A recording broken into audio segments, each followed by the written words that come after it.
One Piece chapter 1040 is out and it felt extremely short, but I appreciate that it mostly focused on a single event because most Onigashima chapters are too chaotic, so it's refreshing to see this yet again, just like last week's chapter. I got some mixed feelings about this, but let's get into it.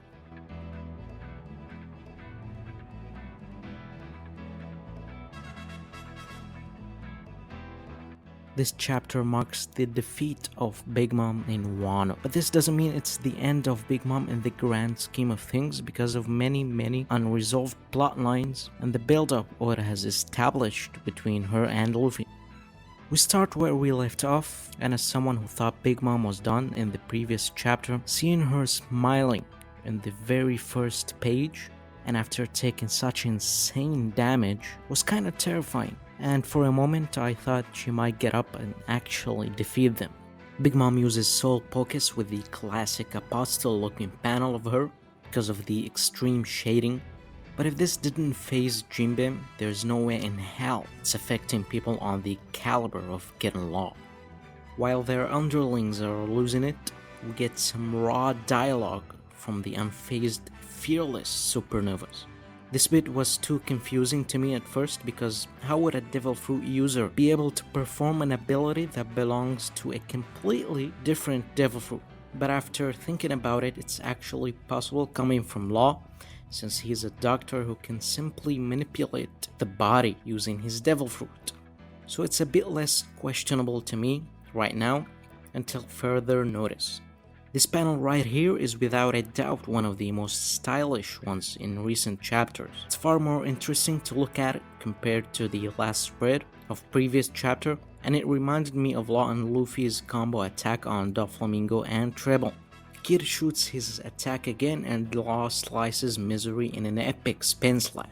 And this sends Big Mom to the bottom of Abyss, encountering the bombs that explode with her falling. The scale of the explosion is massive, but this defeat felt more like trapping the enemy or sending them flying to another location, because I highly doubt this killed Big Mom. Not to say Law and Kid didn't defeat a Yonko, they did without a doubt, but her ultimate defeat will be different. This fight was intense, unpredictable, very different, but there's unfortunately two holes to it. Big Mom using advanced conquers on the likes of page 1 but doesn't use it here. It's confusing to me, especially with Big Mom previously using armament to get Law off. The second one is Oda's use of Kid in terms of combat. If Kid doesn't use Conqueror's Haki in the future of the story, then this is one of the weirdest decisions by Oda. And not only that, but Kid's fighting style was underwhelming overall and extremely boring to follow. 2 balls, 2 electromagnetic beams, that's almost all it, by the way. But I need people to realize that disliking Kid's fighting style is one thing and discrediting his accomplishments is another. Kid was essential in this fight. He saved Law many times, he tanked the heaviest blows in the fight and landed the final destructive blow on Big Mom. Sure, Law was more impressive to me, but I won't take Kid away from the conversation like a lot of agenda warriors are doing right now. As Big Mom falls, we get a massive spread where we see most characters across Onigashima with very interesting inner monologue.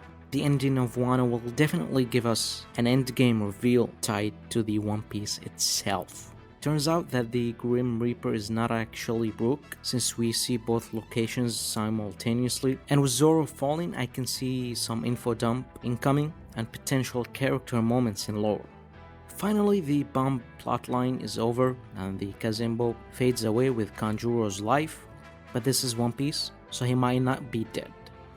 The implication here is that whoever was calling Momo in the previous chapter is Zunisha, but the reveal of Zunisha being Joyboy's friend, and to end the chapter on a break week right there, revealed soon, could we get a Joyboy flashback in this arc? That would be too insane to think about. Overall, this was a great fast-paced chapter with amazing dialogue and reveals. The art was nice too. Seeing a Corazon-inspired attack by Law was amazing. The theme of inherited will never gets old. This was a great chapter for Kid as well.